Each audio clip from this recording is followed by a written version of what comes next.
फिर कहते हैं अब बड़ी अजीब गरीब बात, फिर अब पॉलिटिकल गवर्नमेंट पे आते हैं। उन्होंने सारी बातें की, जब उन्होंने जुडिशरी की बात भी की, उलमा की बात भी की, निजाम माशरे सोसाइटी की बात भी की, आज की ही बात हो रही है, तीनों चारों टॉपिक्स पॉलिटिकल गवर्नमेंट, हुकूमत पे आते हैं। क्योंकि दुनिया में सबसे बड़ा फ्रॉड डेमोक्रेसी है।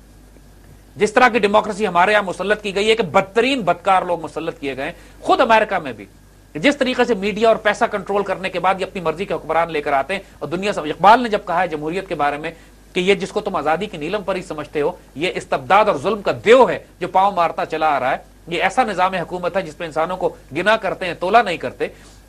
तो इसके बारे में नेमतुल्लाह वली कहते हैं कि बीनी कि भले काम करने की नसीहत दुनिया में छुप जाएगी, यानी अच्छी बात तो कोई सुनेगा नहीं।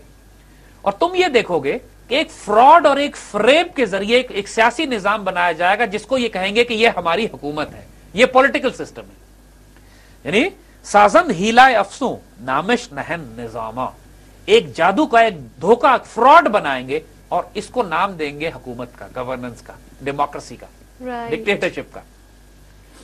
यानी इन लोगों ने फ्रॉड ये क्रिएट करना है कि अब मुल्क में जमहूरियत ले आए हैं। बिल्कुल, लेकिन उससे बड़ा फ्रॉड कोई नहीं होगा। राइट, कि बदतरीन बदकार लोग, करप्ट लोग, इनकॉम्पिटेंट लोग, बाहर के पैसे से फंड करके, स्पॉन्सर करके, इलेक्शन को इंजीनियर करके हुकूमत मुसल्लत किए जाएंगे। फिर आपसे कहेंगे कि तुम ही तो इन लोगों को लेकर आए हो, यही तुम्हारी डेमोक्रेसी है, यही तुम्हारे इलेक्शन है, और मुल्क का इलाज डेमोक्रेसी के अलावा कुछ भी नहीं है, ये सारी खुराफात। मतलब फोर्सबली आपको मजबूर किया जाएगा एक सिस्टम को फॉलो करने पे। और मशरिक और मगरिब में हर तरफ रियाकारी का रिवाज हो जाएगा। आम और खास लोगों के लिए फिस्क व फजूर मंजूर होगा, फिस्क व फजूर आम हो जाएगा। यानी प्रैक्टिकली इस वक्त अगर आप देखें तो चाहे वो कैपिटलिस्ट सिस्टम हो, कम्युनिस्ट हो, डेमोक्रेसी हो, डिक्टेटरशिप हो, चाहे माशरे का किसी भी तबका हो, रियाकारी और मुनाफिकत इस कदर उरूज पे है। मशरिक और मगरिब में रियाकारी है पूरी दुनिया में इस वक्त। प्रेसिडेंट ओबामा या बुश उससे पहले जब ये बकवास करते हैं कि हम एज फ्रीडम लेकर आ रहे हैं और हम फ्री वर्ल्ड है और हम जस्टिस लेकर आ रहे हैं, इससे बड़ी रियाकारी और झूठ और क्या होगा। चेंज, हम चेंज लेकर आ रहे हैं और हम बेहतरी के लिए चेंज कर रहे हैं। जो कुरान की वो आयत है कि जब इनसे कहा जाता है जमीन में फसाद ना फैलाओ, तो ये कहते हैं हम तो इस्लाह करने वाले हैं।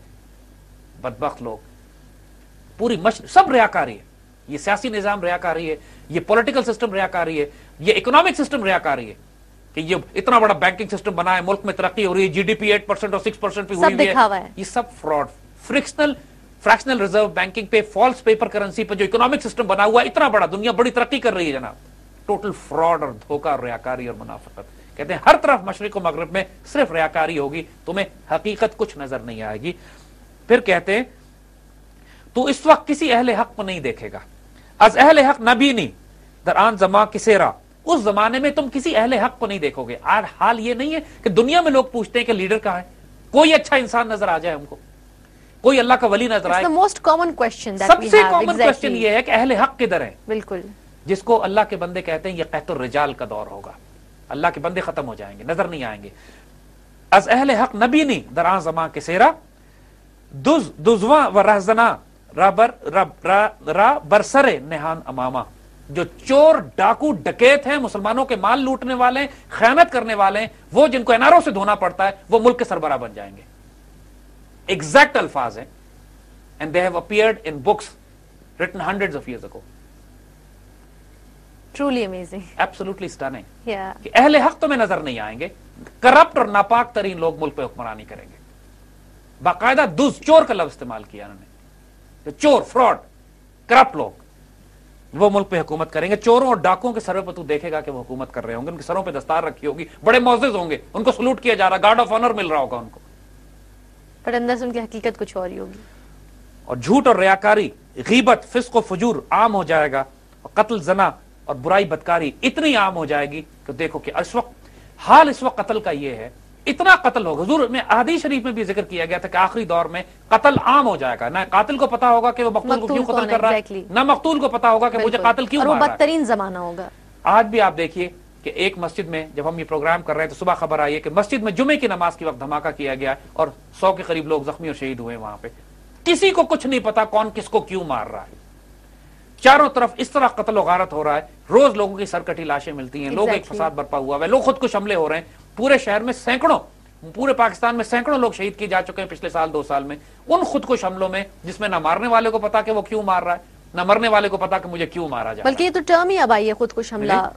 और ये और फिर वो कहते हैं कि हाल माशरे का ये हो जाएगा कि ईसाइयों जैसे रस्म और रिवाज और बिद्दतें आम हो जाएंगी और हुजूर की सुन्नत गायब हो जाएगी। इस वक्त हाल ये है कि पूरे माशरे में, चाहे वो उनका सोशल ऑर्डर हो, चाहे हमारी वैलेंटाइन डेज हो, चाहे हमारे जो मर्जी हमारा माशरा या निजाम हो, यानी हाल ये काफिर का कि वो सांप के बिल में घुसते हैं तो पूरी मुसलमान कौम उनके पीछे सांप के बिल में घुसेगी। ये भी हुजूर ने बता दिया था कि एक वक्त ऐसा आएगा कि हम इस तरह अंधी तकलीद करेंगे ईसाइयों की और सुन्नत पैगम्बरी गायब हो जाएगी। हुजूर की सुन्नत सिर्फ लिबास का नाम नहीं है, सुन्नत पैगम्बरी मामलात का नाम भी है कि डीलिंग्स भी खत्म हो गई है। हमारा इकोनॉमिक सिस्टम यहूदियों से आया हुआ है, हमारा पॉलिटिकल सिस्टम डेमोक्रेसी यहूदियों से आई हुई है, हमारा एजुकेशन सिस्टम यहूदियों का आया हुआ है, हमारा एवरीडे रूटीन में हम लोग हमारा पुलिस का निजाम, हमारा जो लॉ चल रहा है वो भी ईसाइयों का, अमेरिकन सिस्टम एंड ऑल, वही लॉ चल रहा है, ब्रिटिश लॉ चल रहा है हमारे, अभी अंग्रेज का बनाया हुआ कानून है जो हमारी किताबों में, हमारी हाई कोर्ट से सुप्रीम कोर्ट में इंप्लीमेंट किया जा रहा है। तो ईसाइयों का तौर तरीका सिर्फ लिबास, कपड़े, वैलेंटाइन पे नहीं है, सिस्टम्स पे, दीगर मामलात में भी है, हर चीज पे। उसके बाद कहते हैं अगर तुम काजी को चंद सिक्के दे दोगे तो वो शिकारी कुत्ते की तरह बहानाबाजी करके तुम्हारा मामला तय करेगा, यानी रिश्वत, काजी रिश्वत लेने पर आ जाएंगे। यानी प्रैक्टिकली मजाक बना हुआ है कि 2 लाख का वकील करने के बजाय 50,000 में जज कर लो। एग्जैक्टली। और आजकल प्रैक्टिकली यही हाल है। और फिर इकोनॉमिक मॉडल पे आते हैं। इकोनॉमिक सिस्टम का हाल ये होगा उस दौर में कि एक जमाना ऐसा होगा कि एक जमात मजबूर लोगों से सूद लिया करेगी और उनके सर पर लानत होगी, सर पे खजाने रखे होंगे।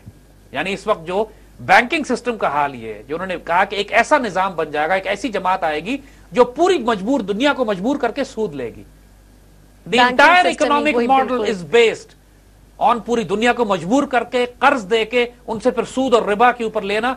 और हाल ये होगा कि ये लोग जो ये काम कर रहे होंगे इतने लानती होंगे कि सरों पे खजाने रखे होंगे इनके, द बिलियनर्स और द बिलियनर्स, जो इस वक्त रॉथस्चाइल्ड्स एंड रॉकफेलर्स एंड बड़े बड़े बैंकर्स दुनिया के जो हैं, जिन्होंने पूरी दुनिया, federal reserve and bank of England, जिन्होंने पूरी दुनिया के खजाने इकट्ठे करके पूरी दुनिया को मजबूर किया हुआ है कि फर्दों को नहीं, कौमों को मजबूर किया हुआ है कि सूद की अदायगी करते रहें। इकोनॉमिक टेररिज्म के प्रोग्राम में हमने सब कुछ एक्सप्लेन किया। एक वक्त आएगा कि उनके सर के ऊपर लानत हो। कुरान जब इनको कहता है इन लोगों के बारे में कि सूद लेने वालों के बारे में, कि वही हुजूर की हदीस के मुताबिक एक जमाना आएगा कि कोई लोग ऐसा नहीं, कोई ऐसे नहीं बचेगा कि जो सूद ना दे रहा हो या सूद ना ले रहा हो, बेचारा फंसे हुए होंगे इस निजाम में। वही जैसे हमने बात की कि ना चाहते हुए भी इंसान फंसा हुआ होगा, क्योंकि हम मजबूर हैं, इस वक्त हम मजबूर हैं कि पेपर करेंसी इस्तेमाल करें, हम मजबूर हैं कि ये सिस्टम को इस्तेमाल करें। और ये पूरा निजाम कायम करने वाले वो चंद लोग होंगे